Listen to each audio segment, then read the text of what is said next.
નમસ્કાર દર્શક મિત્રો, હું આશીષ દરજી. તમે જોઈ રહ્યા છો સમાચાર મેં આગે ન્યૂઝ. હવે જોઈએ આજના સમાચાર.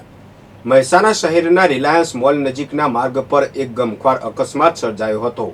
નોકરી પર જઈ રહેલી એક શિક્ષિકા ટ્રેલરની અડફેટે આવી જતા તેમનું ઘટના સ્થળે જ કમનસીબે અવસાન થયું હતું. મળતી માહિતી મુજબ શિક્ષિકા પોતાની કામગીરી માટે જઈ રહ્યા હતા ત્યારે માર્ગ પરથી પસાર થતા ટ્રેલરે તેમને ટક્કર મારી હતી. અકસ્માત એટલો ગંભીર હતો કે શિક્ષિકાએ સ્થળ પર જ દમ તોડ્યો હતો. અકસ્માત સર્જીને ટ્રેલર ચાલક પોતાનું વાહન ઘટના સ્થળે મૂકીને ફરાર થઈ ગયો હતો. ઘટનાની જાણ થતાં જ મહેસાણા પોલીસનો કાફલો તાત્કાલિક સ્થળ પર પહોંચી ગયો હતો. પોલીસે મૃતદેહને પોસ્ટમોર્ટમ માટે ખસેડી ફરાર ટ્રેલર ચાલકની ધરપકડ કરવા માટે તપાસના ચક્રો ગતિમાન કર્યા છે.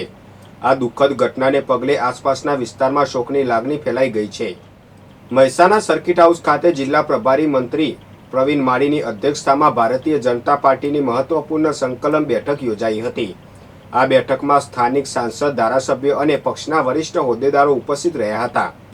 વિકસિત મહેસાણાના લક્ષ્યને સિદ્ધ કરવાના ભાગરૂપે આ બેઠક બોલાવવામાં આવી હતી, જેમાં જિલ્લામાં ચાલી રહેલા વિવિધ સરકારી વિકાસ કાર્યોની સમીક્ષા કરવામાં આવી હતી. આ ઉપરાંત મહાનગરપાલિકા, નગરપાલિકા અને પંચાયતોના પદાધિકારીઓ સાથે ચર્ચા કરીને લોક પ્રશ્નોના ઝડપી ઉકેલ લાવવા અને સરકારી યોજનાઓનો લાભ છેવાડાના માનવી સુધી પહોંચાડવા અંગે માર્ગદર્શન આપવામાં આવ્યું હતું. પ્રભારી મંત્રી પ્રવીણ માળીએ જણાવ્યું હતું કે પ્રજાના કામો વધુ ગતિશીલ અને ગુણવત્તાસભર બને તથા કાર્યકરો અને જનપ્રતિનિધિઓની મુશ્કેલીનું નિવારણ લાવી શકાય તે માટે આ બેઠક ખૂબ જ ફળદાયી રહી છે. મહેસાણા જિલ્લાની એલસીબી પોલીસે જગુદન અને કડી પંથકમાં કેબલ ચોરીની ઘટનાઓને અંજામ આપતી ગેંગને ઝડપી પાડી છે. પોલીસે અલગ અલગ 2 સ્થળોએથી કુલ 6 શખ્સોને ₹1.78 લાખના મુદ્દામાલ સાથે ઝડપી લીધા છે. પોલીસને બાતમી મળી હતી કે રામપુરા ચોકડી પાસે 2 શખ્સો કોપરના વાયર સાથે ઊભા છે. તપાસ કરતા તેમને જગુદન ઓએનજીસીના જીજીએસમાંથી કેબલ ચોરી કર્યાની કબૂલાત કરી હતી.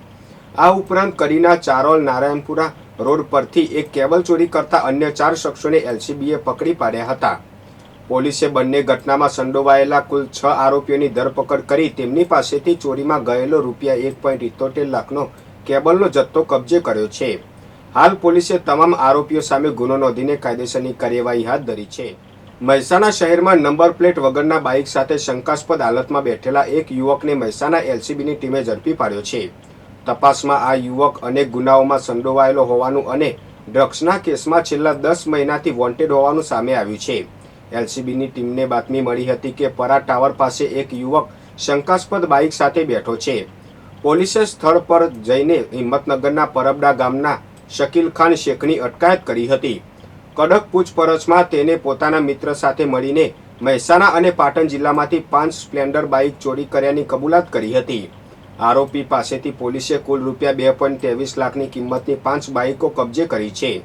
આરોપી શકીલ ખાન વિરુદ્ધ મહેસાણા, પાટણ, પાલનપુર અને સાબરકાંઠામાં અગાઉ 12 જેટલા ગુના નોંધાયેલા છે. હાલ પોલીસે આ મામલે વધુ તપાસ ચલાવી રહી છે. કડીના મલ્હારપુરા વિસ્તારમાં બાળકોની સામાન્ય રમતગમત બાબતે થયેલો વિવાદ ઉગ્ર બનતા પાડોશી દંપતીએ એક પ્રોવિઝન સ્ટોર સંચાલક પર લોખંડની પાઇપથી હુમલો કર્યો હતો. મંગળવારે બાળકો વચ્ચે ક્રિકેટ રમતી વખતે બોલાચાલી થઈ હતી.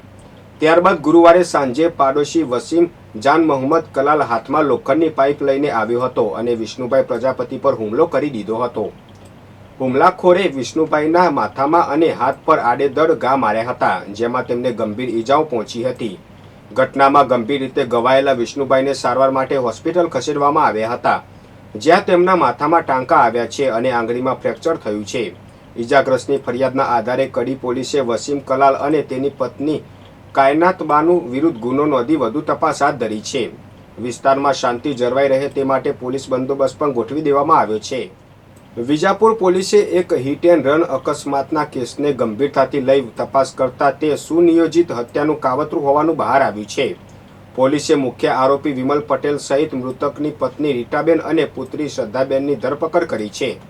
તારીખ 8 જુલાઈના રોજ વિજાપુરના વિનોદભાઈ પટેલનું એક્ટિવા પર અકસ્માતમાં મોત થયું હતું.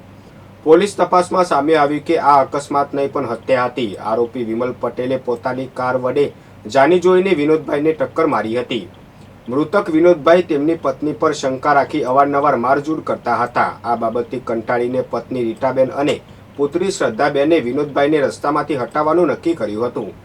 તેમણે વિમલ પટેલને પૈસાની લાલચ આપી આ ગુનાખોરી માટે તૈયાર કર્યો હતો. ટેકનિકલ સર્વેલન્સ અને સીસીટીવી ફૂટેજના આધારે પોલીસે ગણતરીના દિવસોમાં જ આ મર્ડર મિસ્ટ્રી ઉકેલી ત્રણેય આરોપીઓને જેલના સળિયા પાછળ ધકેલી દીધા છે.